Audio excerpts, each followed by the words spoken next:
여러분 성경에 보게 되면 여러 가지 정의를 우리가 확실하게 알게 되면 성경의 그 이해되기가 굉장히 빠릅니다. 구약 성경에 보게 되면 의인과 악인, 시편에 참 많이 나오죠. 의인과 악인에 대해서 차이가 나오는데 여러분 간단합니다. 의인은 누가 의인이에요? 시편에 의인은 뭐 악인은 뭐 나오잖아요. 의인이 어떤 게 의인이에요? 하나님을 의지하는. 네, 의인은 하나님을 의지하는 자가 의인입니다. 아멘. 악인은 어떤 사람이에요? 나쁜 크라임을 많이 저지른 사람이 악인이 아니고요. 악인은 뭐예요? 이 사람이 아무리 똑똑하고 잘나고 많이 가졌어도 하나님을 의지하지 않는 자는 악인입니다. 신약 성경에서는 죄인을 뭐라 그래요? 죄인을 성경에 쓰여진 헬라어에 하마르티아라고 하는데 이거는 아웃 오브 타겟. 죄인은 누구예요? 우리의 타겟이 누구예요? 예수 그리스도. 우리 타겟. 여기 있는 타겟 말고요. 백화점 그로서리 타겟. 제가 재밌는 얘기 해드릴까요? 제가 미국에 처음 왔는데 처음에 마음고생도 크고 막 미국 오니까 마음도 쌀량하고 막 그래요. 지나가다가 차를 타고 가다 보니까 타겟 표시가 있어요. 이렇게 타겟이라고 써있고 여기 타겟 표시가 있더라고요. 미국은 총기가 자유국가니까 총 쏘는 슈팅 레인지가 있나 보다 해가지고 들어갔어요. 갔더니 왜 조먼들이 막 있더라고요. 그래서 제가 여기 총 쏘는데 슈팅 레인지가 어딥니까? 라고 물어보니까 저를 아래 위로 훑어보더라고요. 그 타겟이 어디예요? 이 백화점 타겟을 제가 총 쏘는 타겟인 줄 알았어요. 우리의 그 타겟이 뭐예요? 예수 그리스도 하나님이 우리의 타겟이에요. 이 목적에서 벗어난 사람은 그 사람이 아무리 많은 것을 가지고 똑똑하고 잘난다 할지라도 그런 죄인이라는 거예요. 그러나 우리가 하나님한테 타겟을 삼고 예수에게 타겟을 삼고 나아가는 자들은 바로 그런 사람들이 바로 의인이라는 거예요. 아멘이십니까? 예. 오늘 신약 성경을 저와 여러분들이 함께 읽으면 오늘 본문에 지혜로운 자와 지혜롭지 못한 자, 즉 어리석은 자에 대한 정의가 나옵니다. 자, 여러분에게 묻습니다. 지혜로운 자는 누구일까요? 자, 먼저 묻습니다. 어리석은 자는 누구일까요? IQ가 30, 40, 50 되는 사람이 어리석은 자입니까? 여러분 아시죠? IQ 30은 왜 30인지 어떻게 아느냐? 전구다마를 바꿀 때 손으로 돌리지 않고 자기가 이게 30이에요. IQ 40은 어떻게 하는지 아세요? 신발끈을 묶을 때 신발끈을 딱 위에다 올려놓은 다음에 밑에를 묶어요. 이해 안 돼서 제가 흙을 보여드릴까요? 이게 50이에요. 그 다음에 여러 가지가 또 있어요. 또 IQ 60은 뭐냐? 머리 뒤에 있는 새치를 보려고 거울을 댄 다음에 둘, 셋, 이게 60이에요. 여기서 말하는 어리석은 자는 이렇게 IQ가 낮은 사람을 의미합니까? 아니에요. 여기서 성경 말하는 지혜로운 자와 어리석은 자, 하나님께서 오늘 본문을 통해서 지혜로운 자가 어떤 사람이냐? 세월을 아끼는 사람이 지혜로운 자요. 세월을 아끼지 않는 사람이 어리석은 자라고 정의하고 있습니다. 여러분, 세월을 아낀다는 단어에 대해서 우리가 다시 한번 이 정의도 우리가 확실하게 짚고 넘어가야 됩니다. 우리가 성경을 너무 대충 읽어가지고 성경의 참다운 정말 미닝을 모를 때가 많거든요. 세월을 아낀다는 게 무엇입니까? 열심히 부지런하게 열심히 사는 것이다. 맞습니까? 틀려도 좋으니까 예스와 노. 맞아요, 틀려요? 노. 열심히 부지런히 사는 것이 세월을 아끼는 게 아니에요. 네, 여기서 말하면 우리가 그 세월이라는 단어의 뜻과 아낀다는 단어의 뜻을 확실하게 알면 세월을 아끼는 자가 어떤 사람이며 지혜로운 사람이 세월을 아낀다고 했는데 지혜로운 사람이 어떤 사람인가를 알 수 있습니다. 먼저 세월을 아끼라 할 때 이 세월은 뭐냐? 성경에 특히 신약 성경에는 이 세월이 딱 두 가지로 나눠져 있어요. 세월이 우리 이 정도의 성경 수준은 돼야 되니까 이 정도는 다 우리가 외워야 돼요. 성경에 크로노스라는 타임이 있고 카이로스라는 시간이 있습니다. 한번 해볼까요? 카이로스 시작. 괜히 말이 멋있어 보이지 않아요? 카이로스, 괜히 크로노스. 이 그리스 말이 참 멋있는 게 많아요. 카이로스는 뭐냐? 크로노스는 뭐냐? 그냥 일상적인 생활이에요. 예를 들어가지고 당신 몇 살이요? 그러면 내가 만약에 50살이면 나 50이요. 나는 60이요, 난 70이요 라는 것이 바로 크로노스라는 타임이고요. 달력에 표시되어 있는 시간이 크로노스의 시간입니다. 그런데 카이로스라는 타임은 뭐냐? 성경에 이 타임을 참 많이 나오는데요. 예수님도 이 카이로스, 하나님의 때가 참에 이 때라는 단어가 많이 나와요. 이게 카이로스인데 이 카이로스는 뭐냐? 달력에 표시된 흔히 흘러가는 일상, 가는 세월 할 때 그 세월이 아니고 우리에게 특별한 의미가 주어진 시간을 가지고 카이로스라고 해요. 똑같은 시간인데 의미가 확 틀립니다. 우리에게 특별한 의미가 있는 시간, 그리고 좀 더 심화되면 하나님께 인정받은 시간, 이게 카이로스예요. 하나님 앞에 갔는데 하나님이 우리의 시간을, 우리가 만약에 한 100살을 살다 갔다고 합시다. 너무 작아요? 120 살다 갑시다.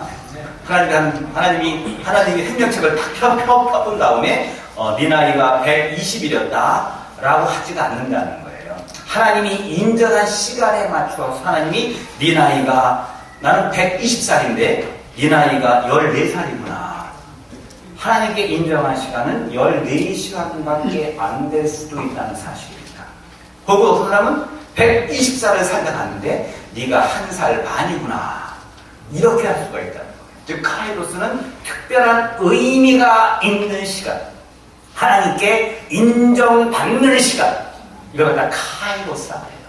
오늘 본문에 뭡니까? 이 카이로스, 즉 세월을 아끼다 할 때 이 세월은 앞에 크로노스일까요? 카이로스일까요? 여러분 너무 잘 알죠? 그죠? 이해가 안 되는 걸로 조금 더 쉽게 할게요. 자, 동네 뒤에 산을 갔는데, 등산을 갔는데 갑자기 시냇물에 물이 막 흐르지 않습니까? 시냇물에 100불짜리가, 이거 봐요. 아까 여러분 이해가 안 돼서 멍하니 계시다가 100불짜리가 딱 도생 드시는 거예요. 100불짜리가 시냇물에 막 흘러가요. 한두 장이 아니에요. 저 끝에서부터 계속 흘러가는 100불짜리가. 그거를 지켜보고 있으면 뭐죠, 이거는? 그냥 지켜보기만 해도 즐겁습니까?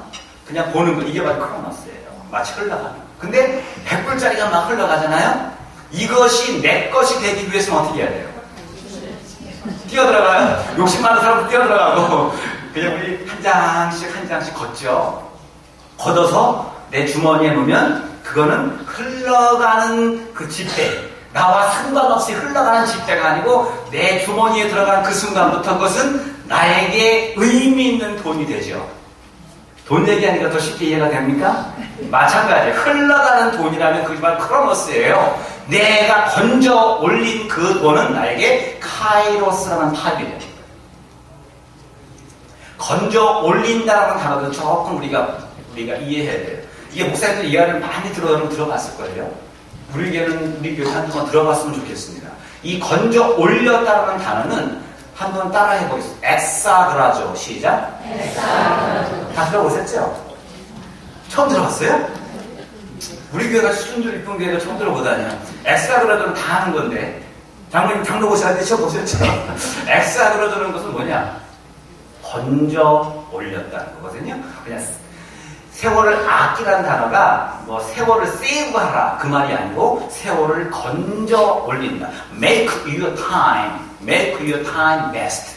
내 시간을 건져 올렸다는 것은, 세월을 아끼라는 것은 건져 올렸다는 거예요. 그러니까는 여러분, 세월을 아끼라는 말은 뭐냐? 즉 이 세월을 아낀 사람이 지혜로운 사람인데, 지혜로운 사람을 정말 정확히 성경의 원어에 의하여 이거를 정의한다면, 지혜로운 사람은 세월을 아끼는 사람인데, 세월을 아낀다는 것은 하나님께서 인정하신 의미 있는 시간을 건져 올려서 내 시간으로 만드는 사람이 지혜로운 사람이다.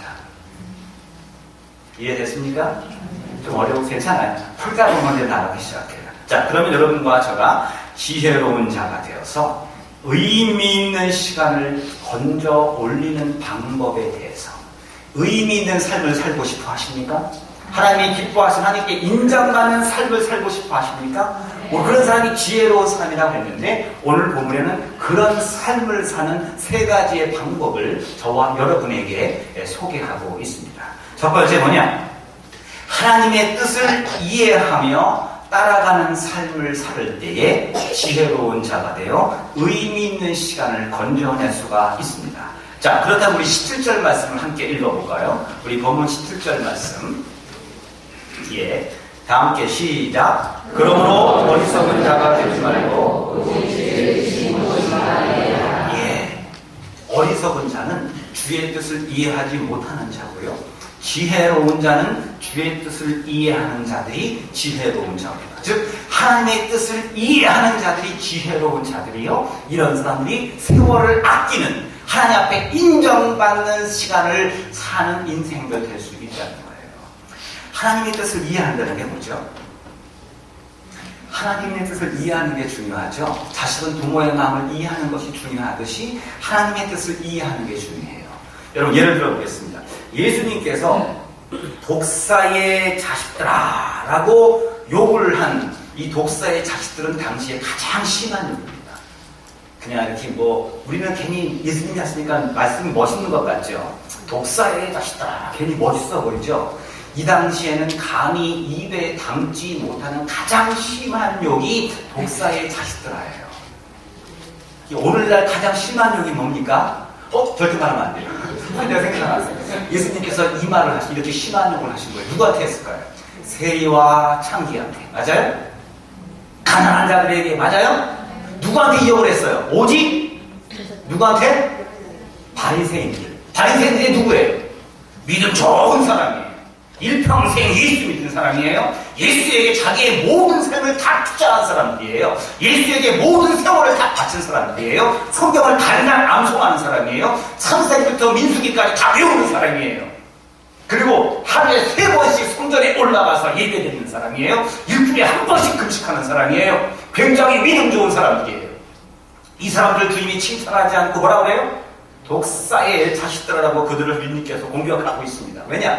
예수 오래 믿었지만, 그들이 예수를 오래 믿었지만 하나님의 뜻을 이해하지 못하고 하나님의 마음을 헤아리지 못하고 자기 마음대로 인생을 살아가면서 경건의 모양만 가지고 있는 그들의 삶을 가르쳐서 회출한 것 같은 존재예요. 독사 같은 자식들아. 주님께서 욕하고 계시는 거예요. 여러분 묻습니다. 바리새인들은 굉장히 믿음 좋은 사람들인데 그렇다면 목사가 믿음 좋을까요? 제가 저하는 분께 이상하죠. 그럼 저를 보면 목사님들이 믿음 좋을까요? 누가 또 노래요? 그러면 우리 장로님들이 믿음이 좋을까요? 우리 권사님들이 믿음이 좋을까요? 어느 분이 저한테 그러시더라고요. 그분이 집사님이신데, 목사님, 제가 집사가 될 때까지 많은 인생의 질고가 있었습니다. 무슨 질고예요? 제가 집사가 되기까지 많은 방황을 하다가 먼저 권사가 됐고요. 예? 권사가 됐고요. 예, 그래서 잠시 후에 제가 장로가 됐습니다. 왜? 목사님, 솔직히 고백하면 제가 목사였거든요. 왜? 근데 지금은 제가 집사입니다. 나 이게 무슨 말인지 하나도 원래 거꾸로 된 것 같아요. 왜 그런가 했더니 제가 원래 직장 다니다가 권고 사기당했거든요. 권사가 보니까 권고 사기당했대요. 그래서 장로가 됐대. 장로가 뭐냐? 장기가 노는 사람. 내가 장기가 노는 사람이 됐대요. 그러다가 목사가 됐대. 목사는 또 뭐예요? 목적 없이 사는 인생이 되었다는 거예요. 그 방황을 마치고 드디어 우리 사랑의 교회에 와서 교회에 등록하고 신앙생활을 하다 보니 하나님이 이제 집사 직분을 주셨는데 이제 집 살 겁니다. 지금 아무도 살고 있는데 집 살 겁니다. 그러더라고요. 여러분 보세요. 바리새인들이 믿음이 좋아요? 아무리 그들이 경건의 모양을 갖추고 있어도 하나님의 마음을 헤아리지 못하고 믿음 따로 삶 따로 신앙 따로 행동 따로 사는 사람들은 하나님이 보시기에 지혜로운 자가 아니에요. 세월을 던지는 자가 아니라는 거예요. 예수님께서 뭐라고 말씀하십니까? 나더러 주여 주여 하는 자마다 다 천국 가는 게 아니래잖아요. 나더러 주여 주여 하는 자마다 천국 가는 것이 아니요. 다만 하늘에 계신 내 아버지의 뭐예요? 뜻대로 하나님의 뜻을 헤아리지 못하고 주여 주여 한다고 천국 가는 거 아니에요. 아버지의 뜻대로 행하는 자라야 저가 아니라 그날에 많은 사람들이 나더러 이르되 주님 우리가 주의 이름으로 선지자를 못하며 선지자였대요. 목사였다는 거예요. 주의 이름으로 귀신을 쫓아내며 와 은사를 가지고 있었네요. 내가 주의 이름으로 많은 권능을 행치 않았습니까? 이런 우리가 주님을 몰라보십니까? 그때 내가 저에게 밝히 말하노라. 내가 너희를 도무지 알지 못하나니 불법을 행하는 자들아. 악인이란 뜻이에요. 불법을 행하는 자들아, 내게서 떠나가라. 이들이 예수를 모르는 자들이 아니었단 말이에요. 예수의 이름으로 권능을 행하고 예수의 이름으로 귀신을 쫓고 예수의 이름으로 말씀을 전하는 자임에도 불구하고 그 하나님의 뜻을 헤아리지 못하고 하나님의 말씀과 반대되는 삶을 살아갈 때 주님은 그들을 도무지 알지 못한다고 말씀하시며 오늘 본문의 에베소서의 말씀에 의하면 지혜롭지 못한 자예요. 여러분 믿음 좋으면 뭐합니까? 여러분 삶과 이 교회에서의 삶과 세상의 삶이 정반대면 그 하나님이 기뻐하는 세월을 아끼는 자의 삶이 아니에요. 여러분 믿음 좋은 직분을 가지고 있으면 뭐합니까? 거짓말 심판하면 하나님이 기뻐하는 믿음이십니까? 저는 어저께 토요일날 말씀드리면서 얼마나 많이 아팠는지 몰라요. 제가 금요일날 저녁에 왔을 때만 해도 우리 이 새벽 예배 듣는 별관에 기타가 들어오고 다 켜 있었어요. 내일 토요일날 새벽 예배 사람들 많이 나오니까 하나님 이제 이거 켜놓으면 내일 아침에 다 춥지 않겠죠. 제가 저녁이 끝나고서 가서 왔는데 새벽에 와보니까 장로님들이 밑에서 올라와요. 저녁 9시까지 켜있던 기타와 별관의 모든 스위치가 다 내려져 버린 거예요. 꺼진 게 아니고 내려져 버린 거예요. 저녁 9시 이후에 누가 와서 이 별관 키를 다 껐을까요? 아마 그날 철야 예배 하신 분들이 끈 거 아닐까요? 철야 예배 하면 뭐합니까? 니네 골탕 먹어봐. 심술 부리면 뭐합니까? 심술 부리는 게 이게 하나님 기뻐하는 모습이에요? 아무리 철야 예배 하면 뭐예요, 여러분? 아무리 금식하면 뭐예요? 아무리 새벽기도 때 부르면 뭐예요? 툭하면 거짓말하고, 툭하면 거짓 행하고, 툭하면 불 꺼놓고, 예배드리는 날 돌팡 내리는 이런 모습들이 하나님이 기뻐하는 모습이냐고요? 이런 사람들은 지혜로운 자가 아니라는 거예요. 아무리 그가 뭐 하나님한테 11조, 10의 8조를 드려보세요. 하나님은 그런 거 받지 않습니다. 하나님 앞에 지혜로운 자의 삶의 모습이 무엇입니까? 다윗이 뭐라고 하냐면 내 소유는, 다윗이 시편에서 내 소유는 이것이니, 다윗이 소유가 있대요. 가지고 있는 소유. 소유가 뭐예요? 여러분 소유가 뭐예요? 말 좀 해봐요. 괜찮아. 너무 긴장해요. 여러분 소유가 뭐예요? 돈, 빨리, 자식, 차, 집, 또 뭐 있어요? 여러분 소유가 있잖아요. 다윗이 자기의 소유가 있대요. 뭘까요? 기대하시나 개봉박도, 궁궐, 군대 이런 거 있잖아요. 가리라는 말이 내 소유는 이것이니 곧 주의 말씀과 법도를 지키는 것입니다. 여러분 우리의 소유는요 이 땅에 가지고 있는 거 이거 아니에요. 이 다음에 우리가 죽어서 주님 앞에 갈 때 가지고 가는 거 있죠. 이게 우리의 참 소유예요. 이거를 가져가야 이게 바로 주님 모시기 엑사브라죠. 건져 올리는 인생이요. 주님께 인정받는 인생입니다. 예수님께서 바리새인을 향해서 그들을 공격했던 것 같이 우리의 믿음 생활 자랑하지 마세요. 우리 삶 가운데 하나님의 뜻을 헤아리지 못하고 여러분 탕자의 비유 보니까 집 올라간 탕자가 돌아왔죠. 이 탕자의 비유의 포커스는 누굽니까? 나갔다 돌아온 아들이 아니에요. 첫째 아들이 포커스예요. 항상 성경의 말씀과 비유를 볼 때에 예수님이 왜 이 비유를 말씀하셨는가 그 앞과 뒤를 봐야지 이 말씀이 이해가 돼요. 이 말씀의 비유를 시작한 이유가 뭐냐? 예수님이요 세리와 창기하고 먹고 마시니까 바리새인들이 와가지고 막 공격을 합니다. 근데 예수님께서 그 공격을 받으시고 하신 말씀이 탕자의 비유예요. 즉 저 집을 나간 탕자 같은 세리와 창기를 다시 끌어안고 그들을 회복시키고자 하는 하나님의 마음을 헤아리지 못하고 큰아들 누구예요? 바리새인들, 아버지와 함께 있는 자들, 아버지와 함께 있다면 나는 탕자가 아니라고 스스로 자만에 빠져있는 너희들, 이 바리새인들아, 너네들이 문제라는 거예요. 왜 아버지의 뜻을 헤아리지 못하느냐? 그 비유가 끝나자마자 주님이 뭐라고 말씀하세요? 이 독사의 자식들아 라고 바리새인들을 공격하지 않습니까? 여러분 우리가 하나님 앞에 기뻐받는 지혜로운 신앙생활을 하기 위해서는 세월을 아끼는 인생이 되기 위해서는 적당히 대충 믿음 따로 행동 따로 신앙 따로 하는 것이 아니고 하나님의 말씀에 따라 하나님의 뜻을 이해하고 살아가는 저와 여러분들 때에 하나님이 기뻐하는 귀한 인생이 될 거라고 저는 믿습니다. 아멘. 또 하나 세월을 아끼기 위해서, 지혜로운 자가 되기 위해서 세월을 아끼라고 했는데 그 세월을 아끼는 또 하나의 방법이 무엇이냐? 두 번째, 범사에 감사하는 인생을 살아야 합니다. 아멘이십니까? 우리 20절 말씀을 저와 여러분이 함께 20절 말씀 함께 공부해서 시작.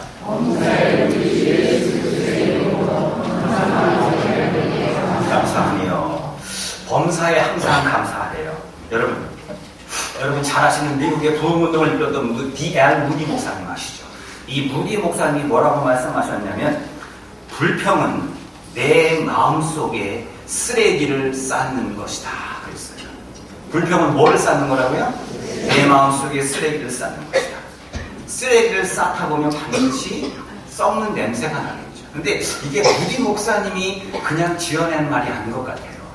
무디보다 훨씬 전에 1800년대 후반부에 황금의 입이라고 별명이 붙은 영국의 터버너클 처치의 스펄전 목사님, 그분의 그 설교집이 지금도 있어요.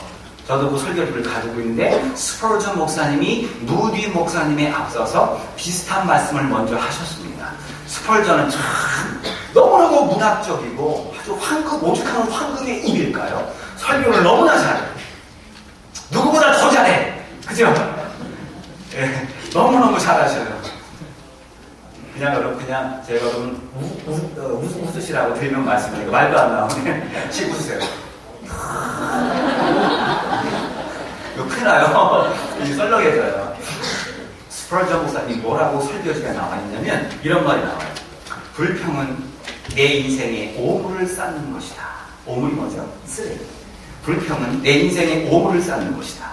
즉 오물을 쌓게 되면 냄새가 나기 시작하고 파리와 쥐를 몰고 올 수밖에 없습니다. 파리와 쥐는 내 인생에 전염병을 몰고 올 수밖에 없다. 그러기에 불평한 자와 함께하지 마시고 그의 전염병이 나에게 오를 것이고 그 다음 말이 더 많습니다. 그러나 감사는 향기로운 꽃과 같다.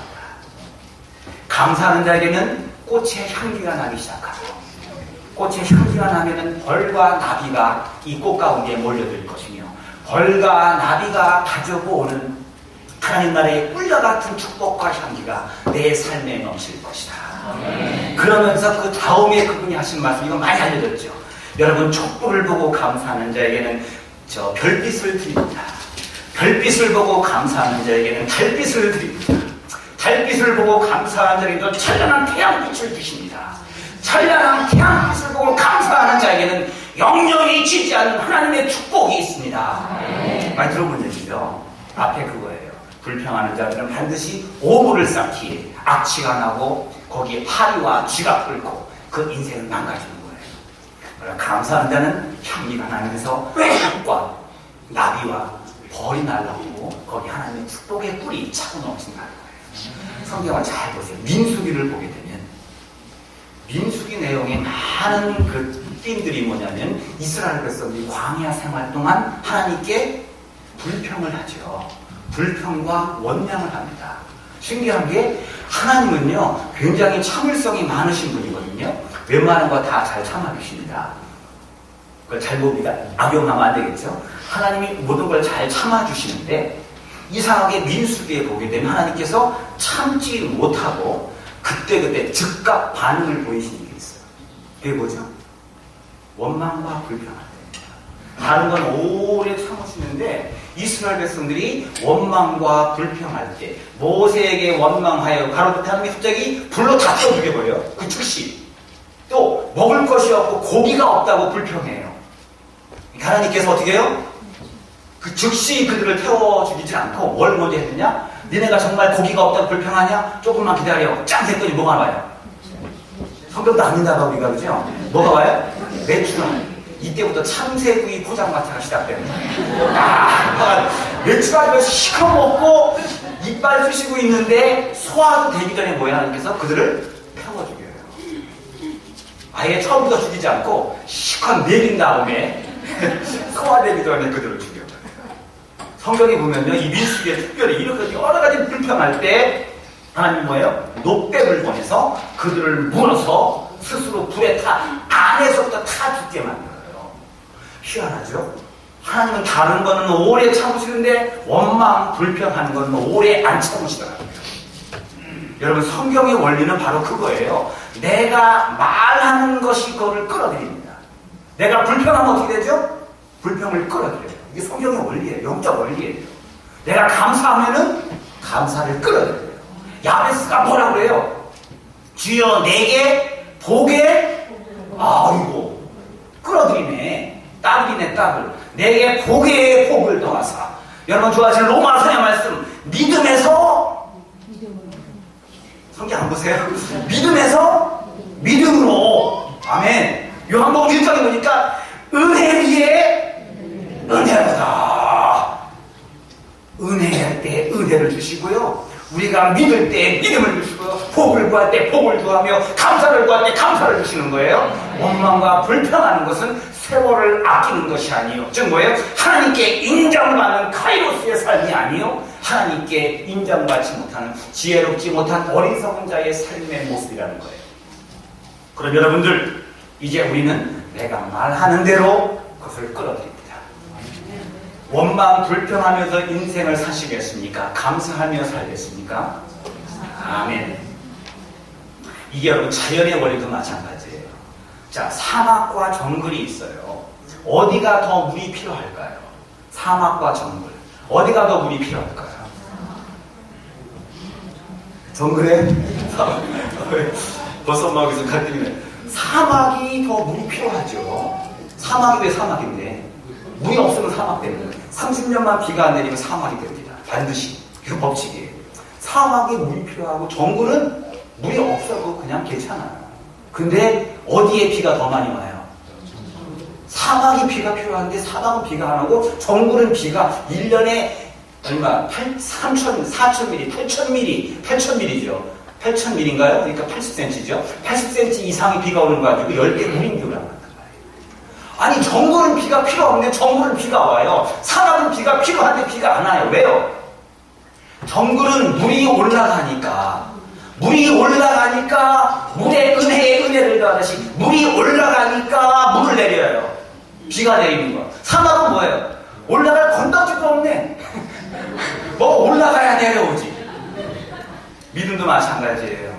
감사하는 자에게는 감사의 조건만 주셔요. 원망하는 자에게는 원망과 불평의 조건만 주시니까 평생 원망 불평하다 살 거라.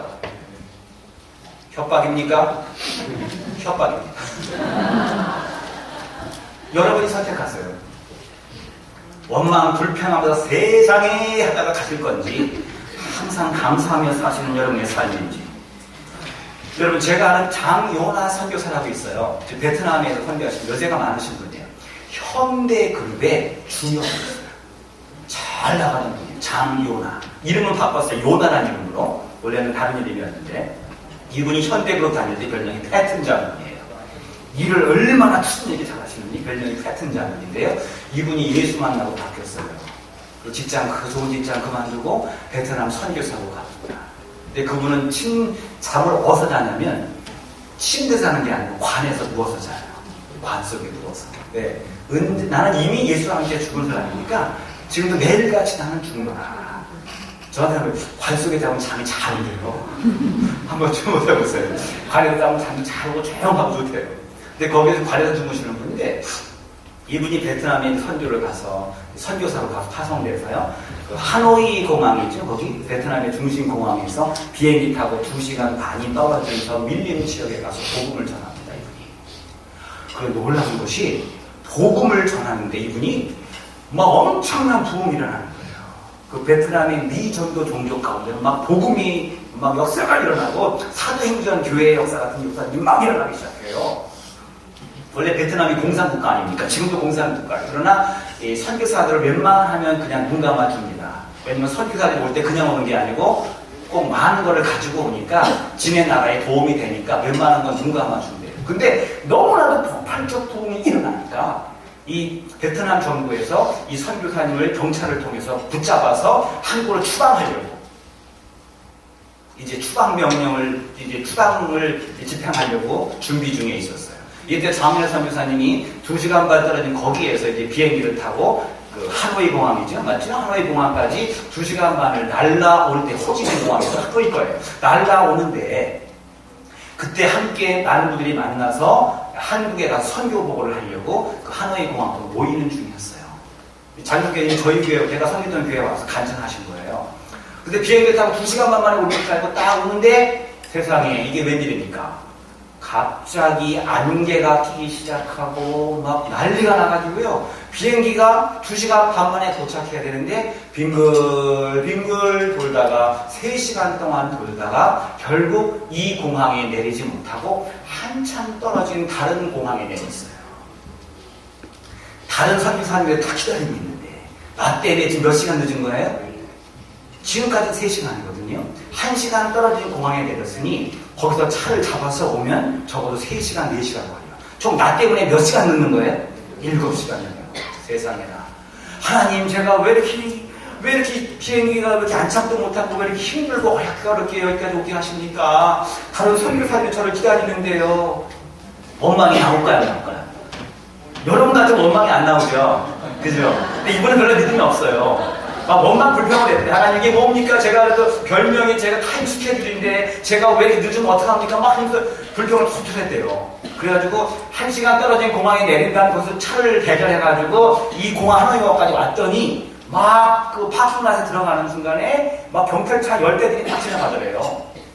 뭣도 모르고 딱 내렸더니 선교사님이 아이고 오시다. 끌고 가요. 선교사님이 오실 줄 알고 베트남 경찰들이 6시간 반 동안 비행기가 연착되니까 6시간 반 동안 기다리다 지쳐서 방금 간 거예요. 간과 동시에 이분을 모신 거예요. 알고 봤더니 비행기가 안 제껴서 안착하지 못한 거 누구의 은혜예요? 하나님의 예비하심의 은혜. 거기서 왔으면 한국으로 추방돼버렸다고요. 한방 추방되면 다시 못 가요. 하나님이 그때는 내가 이해가 되지 않았지만 하나님의 깊은 뜻이 이 안에 있군요. 그래서 그분이 그래요. 우선 이제는 저는 하나님한테 원망하지 않겠습니다. 선교지 현장에서 어려움이 많이 있다 할지라도 아무리 내가 이해되지 않는 상황이 닥친다 할지라도 이 상황 가운데서 하나님의 특별한 섭리와 주권이 있음을 믿고 감사드리겠습니다. 여러분 인생 가운데 24시간 중에서 여러분 몇 시간 감사하십니까? 우리 선거대 앞줄만 물어봐요. 몇 시간 감사하세요? 5분. 5분 했어요. 5분. 자, 5분 나왔습니다. 다음. 옆에 몇 분 나오시겠습니까? 24시간 중에서. 항상 안 돼요. 범사님, 제가 한수 펴보겠습니다. 우리 권사님. 수시로, 적당히 넘어가네. 수시로, 1분. 수시로. 예. 24시간 가운데 24시간은 우리가 건져 올릴 시간이 아니에요. 이거 크로노스의 타임이에요. 여기서 우리가 감사하는 타이밍만큼 제가 섬기는 교회는 사랑의 교회인데 제가 섬기는 교회는 입안할 때 아멘을 합니다. 우리가 감사로 건져내는 만큼 그것이 바로 카이로스의 타임, 건져내는 시간이에요. 여러분이 이런 감사의 삶을 살아갈 때 세월을 아끼며 하나님 보시기에 지혜로운 삶이 될 줄로 믿습니다. 마지막으로 하나 더 지혜로운 삶이 되기 위해서 하나님께서 의미 있는 시간, 세월을 아끼라라고 말씀하셨는데 그것은 또 하나 어떤 방법이 있는가? 찬송으로 우리의 길을 만드는 사람이 되어야 합니다. 우리 여기 프레젠테이션 나와 있지 않게 시작. 찬송과 예배로 길을 만드는 사람이 되어야 한다. 아멘. 우리 19절 말씀을 저와 여러분이 함께 합독하겠습니다. 시작. 시와 찬미와 찬송하며. 예. 보니까요, 시와 찬미와 신령한 노래들로 서로 화답하며 너희의 마음으로 주께 노래하며 찬송하래요. 이런 사람들이 세월을 아끼는 자여 기뻐하는 자라는 거예요. 이 말이 왜 하나님한테 길을 연다는 표현을 쓰냐면요, 여러분이 좋아하시는 찬송가 102장 뭐죠? 네, 주 예수보다도 귀한 것은 없. 이 찬송을 지은 사람이 누굽니까? 쉐어라는 사람이에요. 쉐어. 이 사람이 유명한 가수가 MBC와 독점 계약을 할 수 있음에도 불구하고 모든 걸 다 버리고 그 어머니의 권위에 의하여 찬양 사역자가 되죠. 어머니가 그에게 써준 작시가 주 예수보다 더 귀한 것은 없네. 이걸 작곡한 사람이 시어라는 사람인데 이 사람이 빌리 그라함 목사님을 따라다니면서 일평생 찬양 사역자로 섬기신 분이에요. 이 시어라는 분이 어떤 놀라운 말을 남겼냐고 하면 찬양은 우리의 시선을 하나님께 고정시키는 행위다. 찬양은요 우리의 시선을 하나님께 고정시키는 거예요. 시선하기가 조금 어려워요. 그죠? 시선이 따갑다, 시선이 곱다, 좀 어려운데 이 시선의 순수한 우리말이 뭔지 아십니까? 권사님이 지금 저를 보고 계시죠?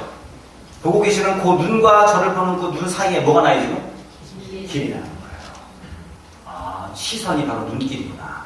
하나님과 우리 사이에 찬양은 하나님과 우리 사이에 뭐를 낸다고요? 시선을 고정시키는 것, 길을 내는 거라고. 길이라는 것이 뭐죠? 서로 다른 두 장소를 연결시키는 게 길이란 말이에요. 옛날 실크로드는 동양과 서양을 연결시켰잖아요. 실크로드 때문에 서양의 문물과 역사가 400년이나 앞서게 됐대요. 당시는 중국이 훨씬 문명이 발달됐거든요. 중국의 화약, 중국의 여러 가지 문명들이 다 이 실크로드라는 그 길을 통해서 서방으로 왔을 때 서방이 부흥되었던 것과 똑같습니다.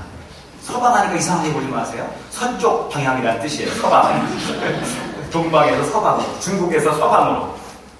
신앙생활이란 이들은 쉐어 목사님의 이 찬양사역자 쉐어의 말을 우리 삶 가운데 적용한다면 약간 바꿀 수가 있어요.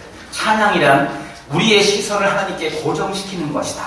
와 플러스 신앙이란 하나님 나라와 내 삶의 나라, 내 삶의 현장에 길을 내는 것이다. 아멘. 우리 찬양할 때 길이 나요. 우리가 예배 드릴 때 여기 하나님의 길이 나는 거예요. 여러분 가운데 이미 길이 나 있는 분도 계시지만 지난 한 주간의 삶 동안 이 길이 방치되어 있다 보니까 먼지도 끼고 돌도 있고 막 쓰레기 더미가 있어가지고 이 길이 하나님 나라의 역사가 그대로 통과되지 못해요. 예배 시간에 뭐 하는 거예요? 이 길을 정돈하는 거예요. 세상에 때가 묻어있던 이 길을 치우는 거예요. 쫙 뚫린 도로가 되어서 하나님 나라에는 준비되어 있는 축복이 있거든요. 하나님 나라의 마차에 여러분을 위해서 준비한 하나님의 축복이 딱 있어요. 근데 우리가 이 길을 막아놓기 때문에 이게 못 와요. 꼭 그랬죠? 예수님도 밖에서 문을 두드리듯이 문은 누가 열어야 돼요? 우리가 열어야 돼요. 길은 누가 치워야 돼요? 하나님이 치우실 수 있지만 여러분에게 치우기를 원하셔요. 이미 하나님 나라의 추억에다가 마차에다가 축복을 준비해 놓으시고 무릉무릉무릉 시동을 걸고 있습니다. 이 길이 막혀서 이게 딜리버리가 안 되네. 여러분 배달사고 아세요? 배달사고 왜 하는데요? 하나님 나라의 축복이 우리에게 곧장 모두 딜리버리 되지 못하고 배달사고가 나고 치어내는 이유가 무엇이에요? 이 길이 막혀있기 때문에 그래요. 오늘 본문처럼 찬양과 찬미로 신령한 노래로 이게 말씀 찬양이라는 뜻이에요. 말씀 찬양 즉 뭐예요? 예배를 통해서 길이 열리면 하나님의 놀라운 은혜의 축복이 우리 삶 가운데 그대로 전달될 수 있다는 사실입니다. 제가 몇 번 예를 들었던 여호사밧왕 아시잖아요. 모압, 암몬 그리고 세일 족속, 이 세 개 족속이 연합해서 이스라엘 백성을 공격했을 때 도저히 군대로선 당할 수가 없습니다. 여호사밧이 내린 결정이 뭐죠? 성가대를 앞세우잖아요. 전쟁터의 적군 앞에서. 그 성가대가 부른 찬양이 뭐예요?